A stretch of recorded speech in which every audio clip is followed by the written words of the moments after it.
Welcome to this week's episode of Moonshine. It is Moon Day Monday, and I'm sitting here with Kristina Wingeier to tell you about the last and final week of July 2020. Yes, I've been wearing these clothes all month because, I don't really clothes ever. Yeah, so we record the month all up front, clearly, don't we? I don't know. I just started to realize that people are like, dang, they don't change their clothes. Yeah, we do it all in a fell swoop. Okay. Week 5, July 27th to 31st. Boy, July is a long month. We got a waxing moon building, but we're only going to talk about 2 signs, or I'm just going to say while we're in July and the moon is waxing this week, the moon is in Scorpio and Sagittarius. All right. So we started on the 26th, which is, Monday, the 27th, first quarter moon in Scorpio. First quarter moon is the halfway point between the new and the full moon. You want a lot more on the first quarter moon, come to my membership, By the Light of the Moon. I do videos for the first quarter moon. But this is an important point in the lunar cycle where we're really often tested, you know what I mean, on the commitments we made at the new moon. You're just like, okay, I'm doing this, I'm doing that, new moon in Cancer, I've got it. And then by this point, you're like, oh, that's hard. I don't want to do that. It's a square. It's hard. You got to take action. You got to meet your conflict and overcome it. And Scorpio, you might be feeling kind of intense about it, but it's what's on the menu. So eat up. Okay. Also this day, this is a second of 3. So we're talking about a trinity here that's been playing out all year long. This is Jupiter in Capricorn making a sextile to Neptune in Pisces. Okay. First one was on February 20th, 2020. By the way, apparently, I learned that these planets connecting have a lot to do, correlations to the stock market and to finances. Oh, wow. And apparently, on February 20th was the stock market's peak this year as of our recording this on whatever day it is, June something or other. So that's kind of interesting. For those of you watching the stocks, I know I don't really know what I'm talking about, but there's things to watch with the stocks.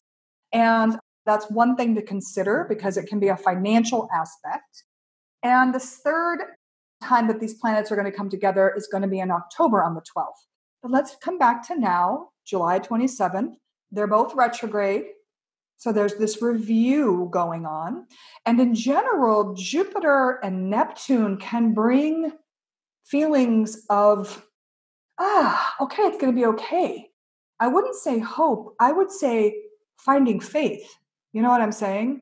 I mean, I'm sure that's what people who play the stock market are like. You got to have faith in your choices. You can't just bail out if things dip around. You got to have faith, right? And so this is an aspect that's asking us to each have faith in our process and the choices that we're making.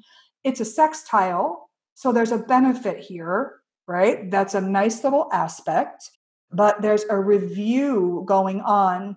And Neptune in Pisces can put on those rose-colored glasses. Jupiter's a bit miffed that he's not king right now because he's rising after the sun. From my also understanding is that it's around this time that federal unemployment benefit payouts are stopping in this country, and we don't know if the Congress is going to renew them. So there may really be some very strong financial shifts and changes in July, the end of July, second half of July, that are going to really impact a lot of people. So if you start to get paranoid about your money or things start, just prepare and think about your money, managing your assets, and really how much, really I think that this is also asking us to be generous where we can with our time and our money if we have extra. I think, because it's their altruistic kind of connection between these planets as well. Neptune in Pisces is definitely can be very compassionate. So that's a big thing that's happening with this square, right? The moon and the sun in Scorpio, sun in Leo, moon in Scorpio. And then there will be a third time, as I said, October 12th, where we're kind of going to get the final installment in this Jupiter-Neptune sextile. Also on this day, we have a lot of squares. Venus is in Gemini, making a square to Neptune at the same time.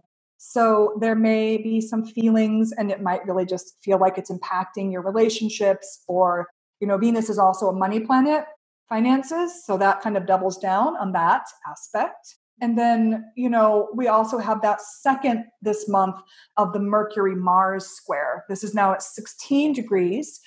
Mercury's out of its retrograde shadow. Mars is in its retrograde shadow. And this is the second time that they're squaring off, and there may be either a resolution or a reactivation of whatever that was for you, whatever potential conflict or challenge that you navigated earlier in the month. So this week starts out with a little bit of intensity through these angles, I'd say. Can I go back and see, when was that? The first one, so we're on July 27th, and the first one was, just so folks can go back and kind of look at that. That was... the first Mars-Mercury square? Mm-hmm. That was, let's see, that was on July 8th. July 8th, okay. And then Mercury turned direct on the 12th. So that was at 6 degrees. Now it's at 16 degrees. Okay. So look around what happened July 8th-ish to see. Yeah. Cancer and Aries are the signs that are connecting in your chart where these planets are doing their thing. All right. So there's that. And then on the 29th, Venus gets out of her retrograde shadow. That's really good news for Venus. Okay. It's been a long journey with Venus this year. Venus retrogrades are hardcore. They really are. And it's been particularly tender because of all that happened this year with the pandemic and all the quarantines and all the things, right? Also, like the major uprisings around racism and things like that. So it's really been a big year, very lots of heart stress and heart opening at the same time. And now Venus moving out of the retrograde shadow is nice, just to get out of that territory and into some fresh territory. Venus will also change signs next month, which will be also nice, just because Venus has been in Gemini since April 3rd. Okay. So that's a nice thing to consider. The 30th, we have Mercury involved in some conversations. Basically, what Mercury is doing is kind of stepping into play in that Jupiter-Neptune situation. So Jupiter and Neptune are making the sextile, and Mercury is going to then oppose Jupiter, right? Because Jupiter's in Capricorn, Mercury's in Cancer, and trine Neptune. So it's going to be like getting some beneficial information from Neptune and Pisces. So this is like love, generosity, altruism, to be able to face the reality of Jupiter retrograde in Capricorn and whatever that might be doing to maybe whatever the stock market, finances, your mood, whatever your boss's mood. So look for kindness, look for compassion on this day. Mercury and Neptune could also just be like, I'm just going to check out, put on my blue light glasses and take a break. It is happening. There's a lot of Mercury aspects that day. And then the last thing for the month that I'm going to talk about is on the last day of the month. And this is the Sun in Leo, trine a retrograde Chiron in Aries yes, that's right, 9 degrees Aries. Chiron doesn't move so fast. Chiron's at its station degree. So, I don't know. I just think that it's a lot of fire energy. I wonder what the moon be doing. I guess the moon will be in Sagittarius that day too. Let's look. That's kind of exciting. Where's that dang moon? Yeah, no, the moon's in Capricorn. Aren't trines typically positive? Does it mean like the big-heartedness of Leo comes in to help out the old fire wounded? Yeah, that's good. We'll take it. It also means too much. See, trines are a beneficial angle for sure. So what did you just say? Say it again, because let's just use that as a beautiful translation of this aspect. The big-heartedness of Leo comes into soothe in this wounded healer, fiery situation. There you go. So how can your inner playful child soothe your inner angry child? How can your creative, magical child put their arms around your inner angry child, right? So trines can definitely be a nice flow. It can also feel like too much. Sometimes trines bring a lot of energy and sometimes it's overwhelming. But I really like Katie's analysis and we're going to go for it. And what elixirs and sprays might help us activate the creative, magical child to help us soothe our angry, wounded children? I mean, joy juice, right? It gets rid of that old sadness that's stuck in the heart and just liberates play, and laughter. Dissolves worry, heart stress. Oh my goodness, heart stress. Again, inner peace, infinite love, boundless wisdom. Hawthorn elixir? No, not yet. I mean, folks could be taking Hawthorn herbal tincture if you want to give your heart a boost. Yeah. Just a quick question. What have you noticed with the moonflower, with the sacred datura so far? Yeah, so I'm a little bit of a rebel. I switch the elixirs when the sun changes signs. So I'm usually like 2 weeks ahead. Katie does them early as well, I think, but I'm ahead of the flower evolution. So I started taking it when the sun moved into Cancer on the 20th of June. That was an intense week for me up to that day. There was a wildfire that started a mile from my house on the 15th. That was really kind of major and ended up burning 400 acres. And it was really scary. And it made the air really bad. And I was stuck in my house and my cell phone wasn't working. It was kind of crazy. And it really brought up a lot of fear. I felt really trapped. And I did, start to feel better like later in the week. But I really noticed that once I started taking that datura, I actually didn't, I wasn't like that wiped out by the eclipse, even though it was kind of intense. And I just felt like it really helped me to kind of just like purge out, but in a gentle way for me, some of the stuff that's been activated in my life, both by like that fire, by some of the choices I've made this year in my living situation, and also just help me deal with some of the intensity of my own natal chart, because my chart's been getting really beaten up. Quite frankly, it's been getting its little butt kicked. And I felt like it's helping me to kind of like just get rid of old, poisonous, toxic, like emotional patterns, actually, more than mental. It's kind of emotional response patterns. That's what I would say. I'm a Cancer rising, so I'm pretty lunar. I like moon things, moonflower. What's your experience been with it so far? I noticed that almost every night I have some sort of like cleansing dream, that I'll wake up in some kind of nightmare or some sort of cleansing dream. I don't typically dream that often. I try not to work overtime without pay. Is that why I'm dreaming like crazy? Because my dream life has totally increased since I've been I just realized that. And it's exhausting. Yeah. It's almost like in certain situations, it's a useful method for clearing things out. So if you're wanting to end something, clear something, it manifests in that way. But the sensation is like you're drinking moonlight. I mean, that's pretty wonderful.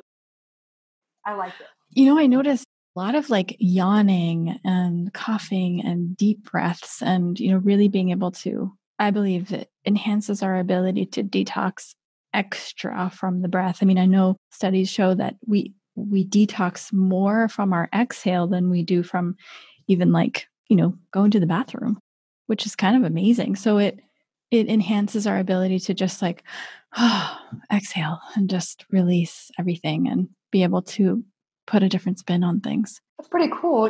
Cancer, one of the places in the body in medical astrology that Cancer rules is the lower lobes of the lungs. So that's pretty interesting. The moon being the ruler of Cancer. That's why I brought that up. And we're taking this during Cancer season, a lot of it. Yeah. So if anybody's feeling an intensity and you need a little light at the end of the tunnel, some cathartic resolve or some energetic cleansing, Sacred Datura is the way to go. Otherwise, any of the blends that we mentioned earlier are so useful. Yeah.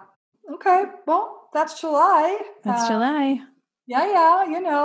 2020, what a ride. It continues. This is part 8, chapter 8, 2020, chapter 8. What a ride. And then I noticed you put something in the sort of just to wrap up, you had some really cool notes for like an overall relearning lessons from Q1. Yes. Opportunity to redo something you wish you had done differently in first quarter. And Setting up for that long Mars-Saturn square. So when does that end again? Which one? Mars-Saturn square. They say it ends in December, but I'm not convinced that it's true. The Mars-Saturn square, it's by sign. As soon as Mars moves into Aries by sign, it gets stronger and stronger the more they dance together, and it will really show up in the fall pretty hardcore. But it's pretty much a signature in by sign, even when they change signs through March of next year in some way, shape, or form. But, it's just... It's the long haul. It's a long haul. We're in a very interesting moment in time. It's not easy to get to the age of Aquarius. It takes a while. It takes hard work. One thing I'm just going to end with is that age of Aquarius, wise that is that I really do feel like, and I've been thinking about this a lot and kind of starting to talk about it, is that we're really being invited to move from me to we consciousness to unity. And I also really think that we're being invited to redefine what it means to be a humanitarian. I think a lot of times when we think about being humanitarian, we think about people with philanthropy and lots of big money and doing big works in faraway places. But I really think that this pandemic is showing us that we all have to consider the collective in new ways, and that it's hard to do that sometimes, to move from that kind of I want to do what I want to do to what's best for everyone, even if it's not all proven yet, because we're in such a time of uncertainty and we don't have the hindsight necessary to actually make really good judgments. And yet we're making these decisions from this place. But Age of Aquarius is definitely not only an age of like artificial intelligence and technology, but Aquarius is a major sign of the humanitarian. And so being a humanitarian to yourself, to your family, to your community in a new way. And if we can each do that, then we're helping to actually bring about the future now, because I think the solutions are here, actually. And I think that the more of us that can start to really see them and live them, the better off we're going to be. So, love that. Me to the we, power to the people. Yeah, for what it's worth. All right. Hope you have a great July. We'll be back for the first week of August for the next month of Moonshine. Thank you so much for being with us, Kristina. Bye, everyone. Thank you so much for listening to The Flower Lounge. I'm Katie Hess, and we'll be releasing a new podcast every Wednesday. If you like what you heard, or you know someone who might be touched by our conversation, share it with them. And don't forget to subscribe. To find out what your favorite flowers mean about you, take the quiz at LOTUSWEI.com.